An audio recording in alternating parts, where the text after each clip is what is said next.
Bon.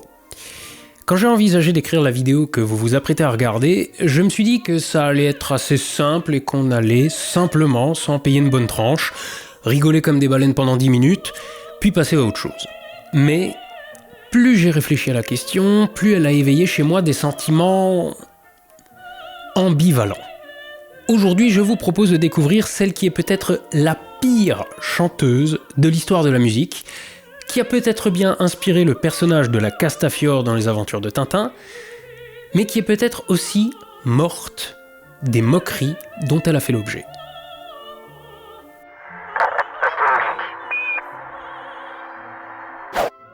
Bon alors, pas d'inquiétude, ceci n'est pas une vidéo moralisatrice, mais cette histoire me fait me poser des questions auxquelles j'ai pas forcément de réponse, et dont je vous propose de discuter aujourd'hui.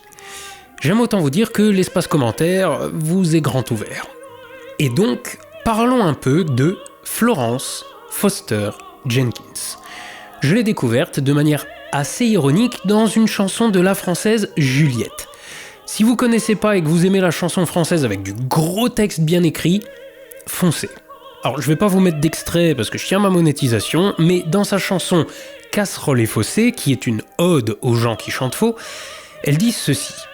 Une milliardaire américaine voulut pioler de l'opéra, ce qui nous valut quelques migraines, et puis un disque chez RCA. Et quand j'ai entendu ces vers, j'ai pas compris la ref. Alors j'ai cherché sur Google, et j'ai pas été déçu. Narcissa Florence Foster naît en 1868 en Pennsylvanie, et se découvre très jeune un goût pour la musique et surtout le chant. Elle aimait le souhait, auprès de son paternel, d'étudier la musique. Elle commence sérieusement le piano, mais quand elle annonce qu'elle voudrait se mettre au chant, il refuse. Et vous allez voir qu'il avait probablement ses raisons. Frustrée par cette décision, elle s'enfuit avec celui qui deviendra son mari, le médecin Frank Thornton Jenkins. Mais comme il n'est pas plus motivé à la laisser chanter que ne l'était son père, le mariage ne durera pas parce qu'il divorce en 1902. Ah, c'était pas parce qu'il lui avait fait pousser des cornes ? Disons qu'il semblerait quand même qu'il lui ait refilé une vérole, et une grande encore. Non mais tu rentres comme ça, tu gardes tes pompes pour marcher sur le tapis et tu te présentes même pas. Moi, c'est Olivier Trommenschlager. Trommenschlager toi-même ? Mais non, c'est mon nom. C'est alsacien. Oui, c'est bien ce que je dis. Trommenschlager toi-même. Ouais, c'est pour ça qu'il vaut mieux que tu m'appelles Tromi, En attendant, ma chaîne, c'est le Temple Saint et j'y parle d'opéra. Toutes mes condoléances. Bah, pourquoi ? Ah bah si, parler d'opéra sur YouTube, un grand n'importe quoi. La preuve, on est sur Astronogeek et on en parle. Ouais, et en même temps, si on parlait encore d'astronomie sur Astronogeek, ça se saurait. Je peux y aller ? Je disais donc, il semblerait que le premier mari de Florence lui ait laissé en cadeau une vérole. Vous la connaissez peut-être mieux sous son nom moderne, la syphilis. Aujourd'hui, la syphilis, ça soigne à grands coups d'antibiotiques, mais la vérole de Florence Foster Jenkins était soignée avec les moyens de l'époque, à savoir, entre autres, du mercure et de l'arsenic. Voilà. Or, ce cocktail de médicaments, mais aussi la maladie elle-même, sont connus pour provoquer, entre autres, des tremblements ou rigidités musculaires, des troubles neurologiques, de l'audition ou de la proprioception, c'est-à-dire de la conscience de son propre corps. De là à dire que ça a eu une influence sur sa maîtrise de ses cordes vocales ou de ce qu'elle percevait de sa propre voix, disons qu'on va prendre l'info et on va la garder sur un post-it. 7 ans plus tard, son riche père décède et Florence hérite de sa fortune. Elle peut donc vivre comme rentière et faire ce qu'elle veut, et ce qu'elle veut, c'est devenir cantatrice. Projet qu'avait déjà tenté de décourager son mari, Frank Jenkins, et il avait peut-être lui aussi ses raisons. La même année donc, elle entame une relation avec un acteur qui deviendra son agent. Habitant alors à Philadelphie, elle fonde un club de musique, prend des cours de chant et donne son premier récital en 1912. Jusqu'ici, ça ressemble à une carrière plutôt banale de chanteuse et vous pourriez encore, à ce stade, penser qu'on parle juste de quelqu'un de pas très doué. Mais si Florence Foster Jenkins a marqué l'histoire de la musique, c'est parce qu'elle n'était pas juste mauvaise. Non, à ce stade-là, c'en était une performance. Elle était totalement dénuée du moindre sens du rythme, de la justesse, prononçait les paroles comme si elle n'avait pas quelque chose dans la bouche. Oui, avec du fromage fondu, c'est important, sinon on chante mal. Le tout en étant intimement persuadée d'être l'une des plus grandes cantatrices de son temps. Bon, maintenant, pour que vous compreniez à quel point, on ne peut pas juste vous l'expliquer. Faut qu'on vous montre. Donc, contexte. Bon, si je vous dis Mozart, bon, vous connaissez. Mais si vous écoutez pas de Mozart, vous connaissez peut-être au moins la flûte enchantée. L'œuvre écrite en allemand n'était pas destinée à la cour impériale, mais à un public viennois, populaire et bourgeois qui venait pour être diverti. C'est pour ça que l'œuvre mélange humour, magie, dialogue parlé et des airs de virtuosité complètement dingues. Elle connut un succès populaire tel qu'elle a rapidement été propulsée au rang de chef-d'œuvre. Bon, trop tard pour que Momo en profite de son vivant, on en reparlera dans une autre vidéo, c'est pas le sujet. Ouais, chez toi, alors, hein? Oui, chez moi, je suis pas du genre à m'incruster. Non, du tout. Bon, en gros, dans le deuxième acte, la méchante reine de la nuit exige de sa gentille fille Pamina qu'elle tue le grand prêtre Zarastro, sinon, elle la renie. C'est de l'opéra, hein, donc... Et donc, cet air de la reine de la nuit, vous le connaissez même sans connaître l'œuvre de Mozart. Et encore, même si vous ne connaissez pas le morceau. Mais ma bite sous le maillet... Ça, c'est toi qui as écrit. Mais ma bite sous le maillet que vous connaissez au moins 7 envolées lyriques.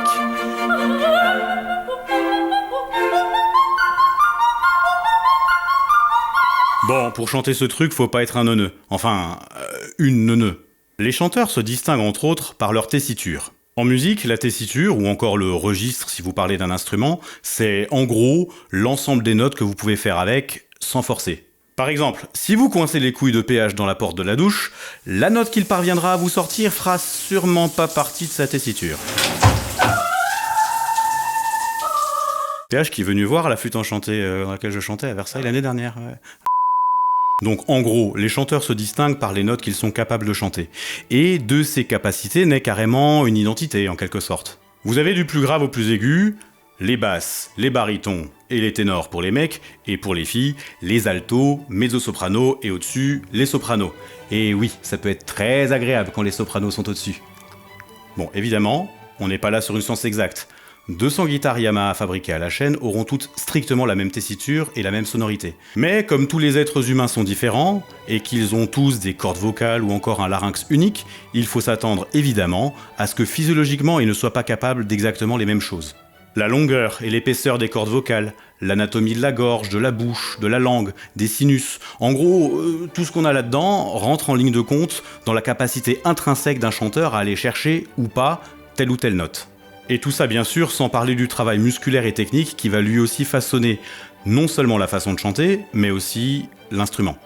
Mais revenons à notre groupe de chanteurs, ou plutôt de chanteuses, les plus haut perchés, les sopranos. Ou soprani, si vous voulez vous la péter en utilisant le pluriel à l'italienne. Bon, généralement en France, on dit soprano. Et même si on utilise des mots masculins, on parle bien de chanteuse, parce que si la chanteuse a des couilles, on parle alors de contre-ténor ou de haute-contre, qui est une tessiture très haut perché, qui rappelle ce que l'on attendait autrefois des castrats, qui n'étaient pas des chanteuses avec des couilles, mais plutôt des chanteurs qui avaient plus les leurs. Vous suivez ? Bref, chez les sopranos, on distingue plusieurs types de voix pour une tessiture à peu de choses près équivalentes. Bon, alors pour les 4 personnes qui viennent de ma chaîne, ne faites pas une attaque, je vais vulgariser un max. On a les sopranos plutôt légères, relativement agiles, aux voix cristallines et aux aigus faciles, avec un timbre presque un peu enfantin.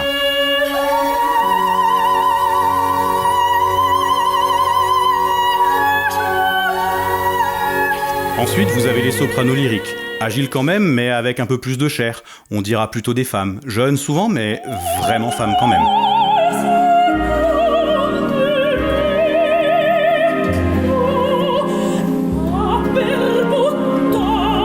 Et vous avez encore les sopranos dramatiques qui ont une voix plus riche en grave, souvent employés pour les rôles de femmes au fort caractère et qui envoient du pâté. Et même si ça reste féminin, en fait c'est sévèrement couillu quand même. Et il y a un truc avec les couilles ou c'est moi ? Quand elle monte dans l'aigu, autant la soprano léger c'est une moto hyper nerveuse, autant les sopranos dramatiques c'est un TGV de 400 tonnes. 401 si Yann et moi on est à l'intérieur. Mais pour aller chercher ce contre-fa-là, ce truc perché tellement haut au-dessus de la portée qu'il faut lui rajouter 3 lignes, il faut rajouter un plugin à ton programme, la colorature. La colorature est une compétence qui te permet d'aller chercher à très grande vitesse et avec une précision chirurgicale des notes très aiguës, se situant même parfois en dehors de ta tessiture de confort. Des notes piquées,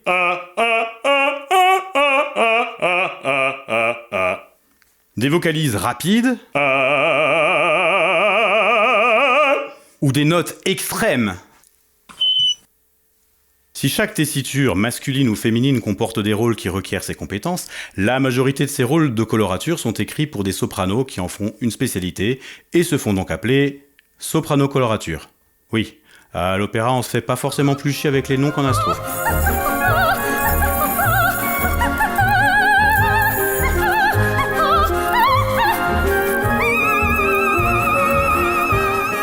C'est assez intuitif, mais la plupart des sopranos-coloratures ont des voix très juvéniles, ce qui ne correspond pas au personnage de la Reine de la Nuit, qui est une femme forte, guerrière et suffisamment âgée pour avoir une fille post-pubère qui rêve que son prince charmant la prenne. Sur son cheval blanc. Et c'est pour ça qu'on va chercher, si possible, le combo gagnant, une soprano dramatique colorature.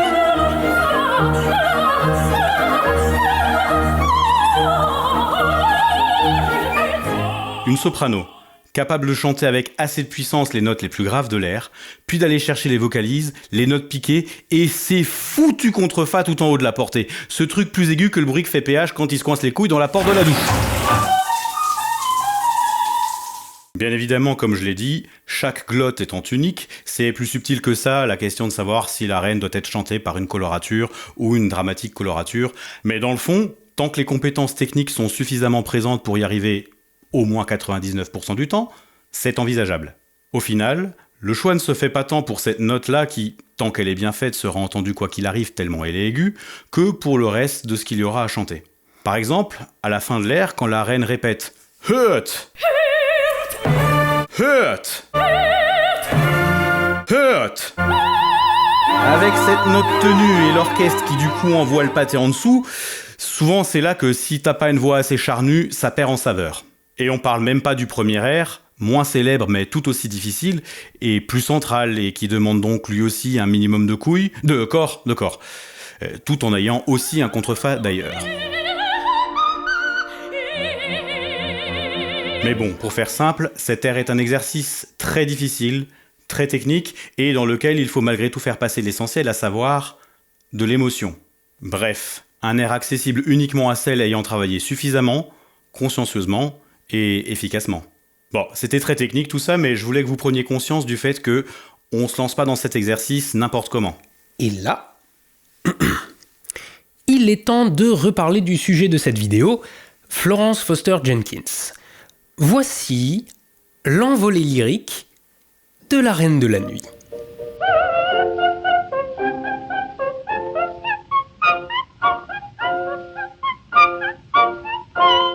Alors, je peux pas vous en mettre plus parce que ce morceau est protégé par droit d'auteur et bloquerait la vidéo. Mais il est disponible en entier sur YouTube. Dromi, Présent! tu peux expliquer comment font les gens qui chantent bien? Bah, à peu près, oui. Et tu peux expliquer ça? Oui. Alors, pour faire simple, les cordes vocales sont en bas du larynx. La voix est produite par le passage de l'air qui fait vibrer les cordes l'une contre l'autre, à condition qu'elles soient assez proches. Et elle s'amplifie après par les espaces creux qu'elle va rencontrer. Tiens, mets ton doigt sur ton larynx. Et Avale. Cochonne. Quand on avale, le larynx monte, l'épiglotte se ferme, les cordes vocales se ferment aussi. Maintenant, baille. ouais, enfin ça, j'arrive pas à le faire sur commande non plus. Pense à une vidéo de Gontran. Ouais, là il est plus bas. Exactement. Quand on baille, le larynx descend, se détend et ouvre des zones de résonance. Le chanteur lyrique cherche à garder les cordes bien fermées comme quand on avale, tout en gardant le larynx bas comme quand on baille. Bon, mais alors c'est ça qui fait une belle voix? Entre autres, oui. Quand on y arrive, la voix devient homogène, souple et change de comportement selon la hauteur. Un peu comme une bagnole, chaque registre, c'est une vitesse. Même chez les meilleurs, on entend quand ils passent la 3e ou la 5e. Et Florence Foster Jenkins alors? Eh bien, elle chantait avec un larynx très haut. Un truc parfait pour le concours du cri de mouette du carnaval de Dunkerque, un peu moins pour l'opéra. J'ai écouté les enregistrements pour préparer la vidéo. Le plus surprenant, c'est qu'elle chante toujours tout dans le même registre vocal.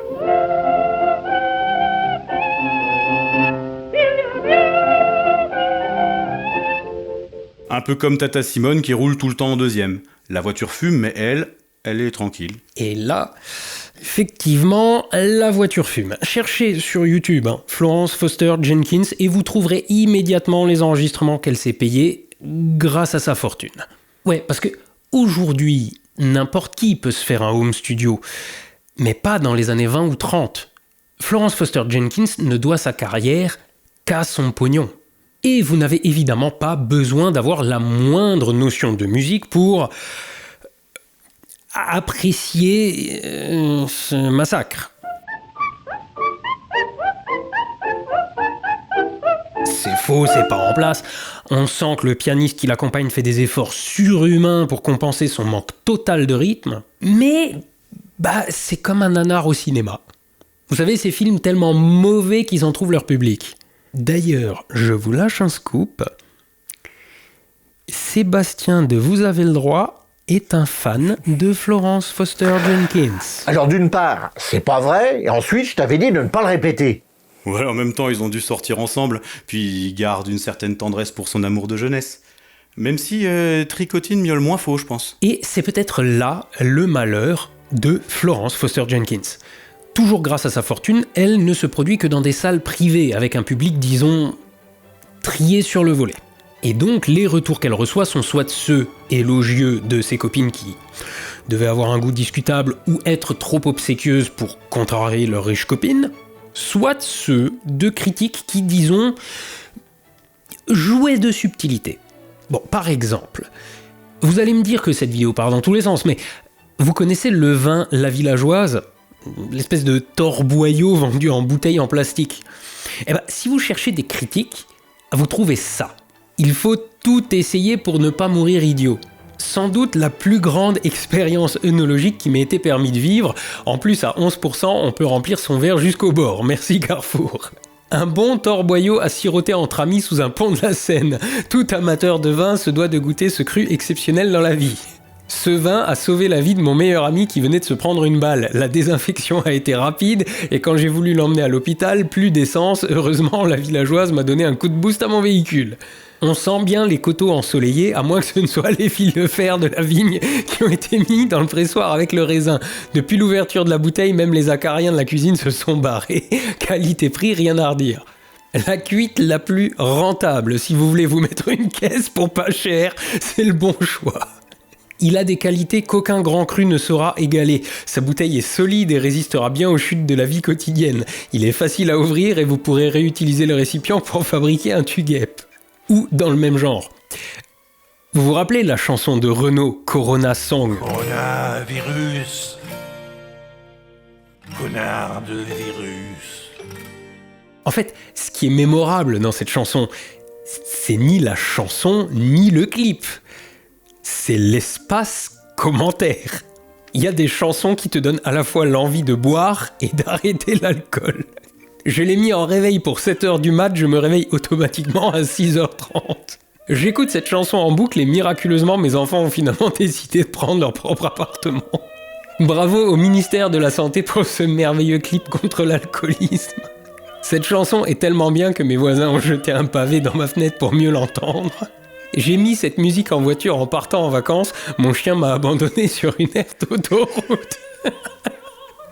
Maintenant, imaginez qu'il n'y ait pas de réseaux sociaux, pas de concours de celui qui fera le commentaire le plus drôle, mais qu'en ayant entendu Florence Foster Jenkins, les gens fassent ce genre de commentaires. La dame va rendre le public curieux de ses performances si catastrophiques. Et honnêtement, je vous invite à aller écouter ça sur YouTube. C'est tellement mauvais que ça en devient fascinant, en fait. Et c'est là tout le malheur de Florence Foster Jenkins. Parce qu'elle est tellement mauvaise que le public se presse pour venir l'écouter. Elle est intimement convaincue de son talent. Donc, quand des critiques de ce genre, moqueuses mais à double sens de lecture, lui arrivent aux oreilles, elle en déduit que ce sont des critiques élogieuses. Autre preuve de son talent, les salles sont pleines lors de ses représentations. Et quand elle voit quelqu'un pouffer de rire dans le public, elle en déduit que ce sont des gens jaloux de son talent. Elle prend donc de l'assurance et s'attaque à des airs toujours plus difficiles qu'elle massacre avec toujours plus d'ardeur. Il y a des anecdotes assez drôles, comme celle qui dit qu'elle jetait des fleurs à son public. Littéralement, je veux dire, elle jetait des fleurs dans le public. Mais elle jetait le panier avec. Donc, ouais, ça devait être un truc à voir. Mais toujours, elle se produisait dans des salles privées, son public étant strictement limité, et elle supervisait elle-même la distribution des billets. Jusqu'au jour où elle cède à son public qui lui demande de se produire dans une salle plus ambitieuse. Le 25 octobre 1944, elle se produit au Carnegie Hall à New York. Les billets s'arrachent pendant les semaines qui précèdent la représentation.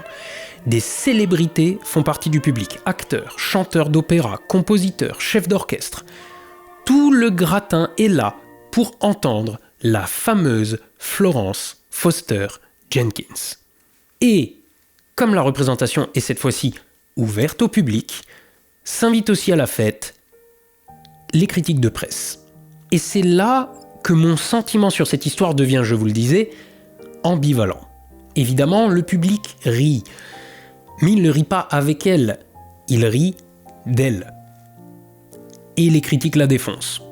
D'après ses proches, ces critiques assassines l'ont durement touchée. 2 jours après le concert, Florence Foster Jenkins fait une crise cardiaque et décédera 1 mois plus tard, le 26 novembre 1944, à l'âge de 76 ans. Alors évidemment, il n'y a aucune preuve formelle que cette crise cardiaque soit directement liée aux événements des jours précédents. Et puis bon, la dame avait 76 ans. Mais permettez-moi de vous parler en tant que youtubeur, personne publique et donc personne soumise aux avis du public qui peuvent être extrêmement acerbes. Pour quelqu'un qui a vécu toute sa vie dans l'illusion d'être une grande cantatrice, illusion qui vole en éclats en une seule représentation, qui fait d'elle la risée de tout New York, je rejoins l'avis des gens qui pensent que cette crise cardiaque pourrait être imputable au stress qui a suivi. Surtout justement sur un cœur fragile de 76 ans. On est encore loin des réseaux sociaux, mais la pauvre a quand même dû voir des journaux à grand tirage la détruire complètement et savoir que le tout New York allait les lire. Je connais personnellement l'effet d'une shitstorm sur le stress ou le moral, et surtout, je sais que les shitstorms, ça existe. Florence Foster Jenkins, elle l'ignorait. Elle s'attendait à un triomphe, elle a eu à la place une montagne de moqueries et de critiques assassines. C'est pas difficile d'imaginer le stress dans lequel ça l'a plongée. Et donc, sans que j'ai plus de preuves qui aillent dans ce sens, j'ai néanmoins l'intime conviction que si son cœur était fragile, c'est sa shitstorm qui lui a mis le coup de grâce. Donc, pour clôturer l'histoire, il reste de Florence Foster Jenkins quelques images de concerts, 5 enregistrements sur disque 78 tours, la rumeur non vérifiée qu'elle aurait pu inspirer le personnage de la Castafiore de Tintin, et 2 films, le dernier datant de 2016 avec Meryl Streep dans le rôle de Jenkins. Bon, quand j'ai découvert ce personnage haut en couleur, mon premier réflexe, ça a été l'hilarité. Elle chante tellement comme une casserole que c'en est une performance. Mais il n'empêche que, même si je vais avoir des difficultés à lui faire le moindre mal aujourd'hui, je peux pas m'empêcher de me dire que c'est peut-être bien la moquerie qui l'a tuée.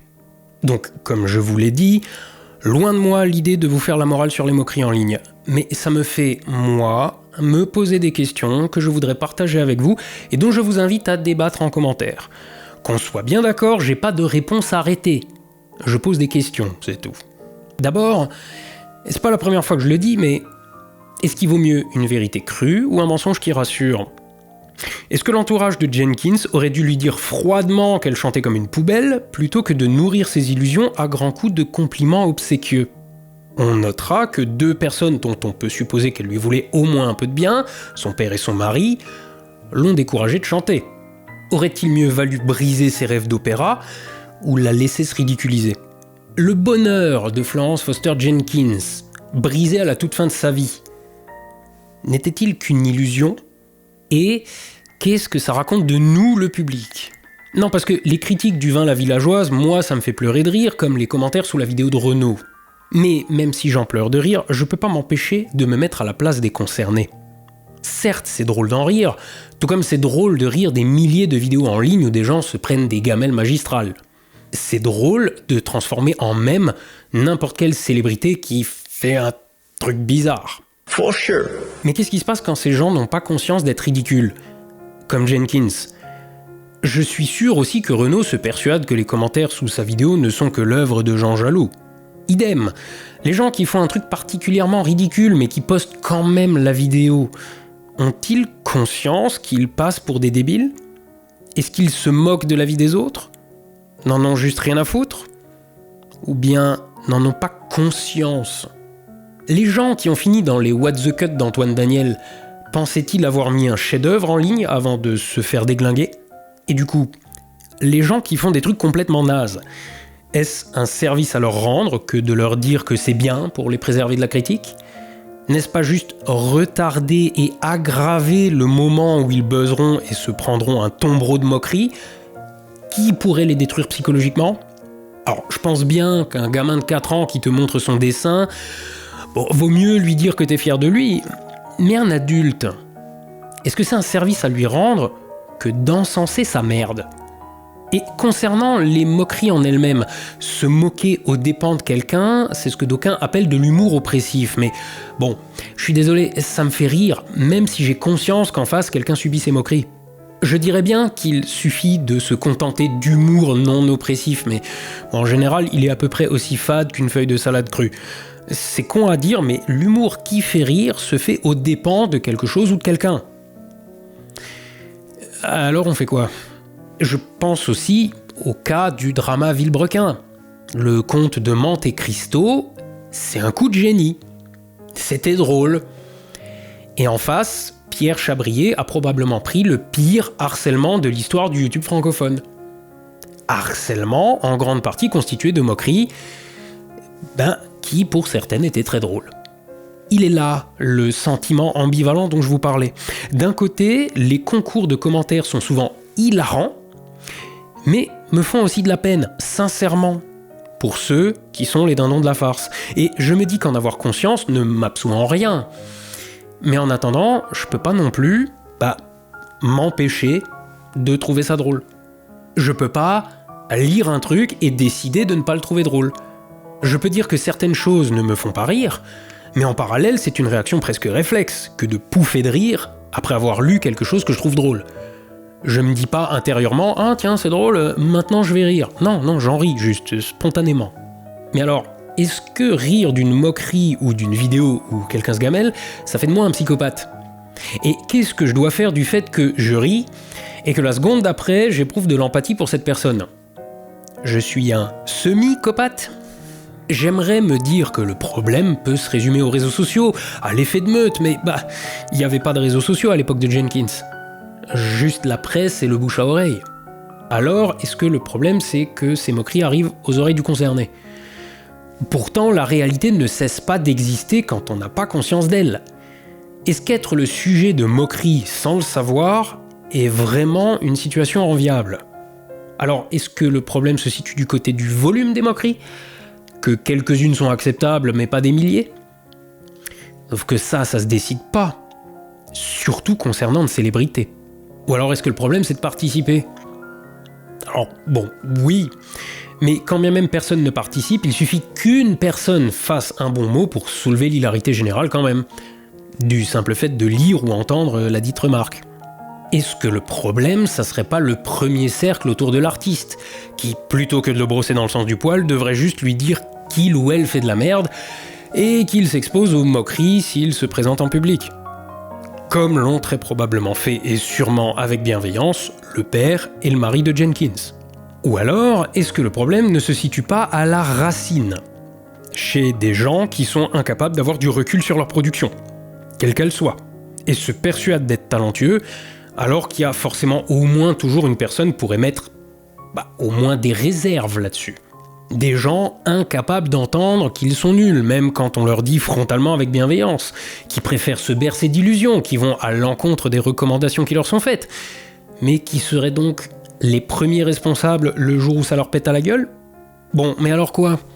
On peut pas interdire à quelqu'un d'exposer son œuvre au monde au prétexte qu'on la juge mauvaise. Mais pour autant, si la seule personne à ne pas le voir, c'est elle-même, est-ce encore de la responsabilité de quelqu'un d'autre ? Vous voyez ? je pense à la fois que Florence Foster Jenkins est ridiculement drôle, et que sa mort, si elle a été causée, comme je le crois, par le stress des retours massivement négatifs de sa première représentation publique, est une terrible injustice. Mais je sais pas sur qui rejeter la faute. Ce dont je suis sûr en revanche, c'est que cette histoire trouve un écho dans toutes celles qu'on voit défiler aujourd'hui sur YouTube et les réseaux sociaux en général. Et j'ai sincèrement pas la moindre idée de la conclusion qu'il faut en tirer. Je pense juste qu'à chaque fois qu'on voit un truc ridicule, un buzz, une shitstorm, une avalanche de commentaires moqueurs, avant de faire quoi que ce soit, il faut garder à l'esprit qu'en face, qu'on l'aime ou qu'on l'aime pas, il y a un être humain. Quand on est artiste, on s'expose. On prend le risque de dire au monde, voilà, j'ai fait ça. Et dans le cas du spectacle vivant, il conviendrait même de dire, venez, je vais faire ça. Et à chaque fois qu'on ouvre la bouche, que l'on soit Roberto Alagna ou le petit jeune qui vient d'entrer au conservatoire, on prend le risque de rater une note.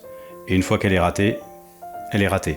Certains canards sont très rigolos, d'autres beaucoup plus tristes. Mon premier maître de chant avait coutume de dire « on pose nos couilles sur le billot et on donne le maillet à qui nous écoute ». On chante parce qu'on a besoin de chanter. C'est viscéral. Et quelqu'un qui ne naît pas chanteur ne pourra jamais comprendre. On se met à nu devant un public ou encore pire, devant un jury d'audition dont l'avis sur ta performance aura un impact direct sur ta carrière et donc sur ta vie. On affronte comme on peut tous les doutes et toutes les peurs en espérant produire une performance à minima représentative de ce qu'on sait faire. Ce constat étant fait, qu'est-ce qui différencie Florence Foster Jenkins d'un vrai chanteur ? Elle s'est donnée dans une sincérité désarmante, ne manquait pas de courage, ne manquait pas d'envie, et s'est sans aucun doute donné autant qu'un chanteur peut se donner. La seule différence de taille, le niveau et la perception de son niveau. Elle aurait déclaré « On pourra peut-être dire que j'ai mal chanté, mais on ne pourra pas dire que j'ai pas chanté. » Et c'est totalement vrai. Et petit what if, vous vous souvenez du post-it du début de l'épisode ?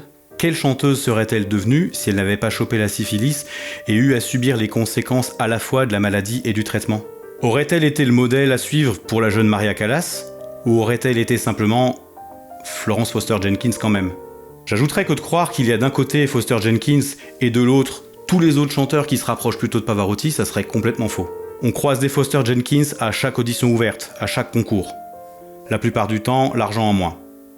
Est-ce que c'est pire ou est-ce que c'est mieux ? C'est là l'une des faces cachées des chanteurs, une de celles que je n'aborderai pas forcément souvent sur ma chaîne parce que c'est beaucoup moins fun.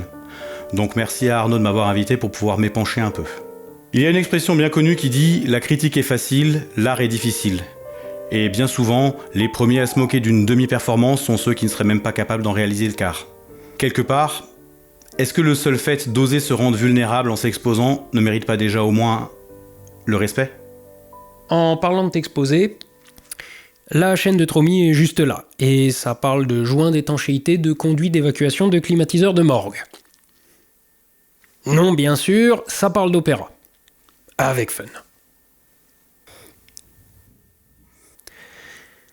Vas-y, dis-le. Attends, on va faire ça bien. Levez les yeux vers la scène. Levez les yeux au ciel. Soyez astronogeek et à la revoyure.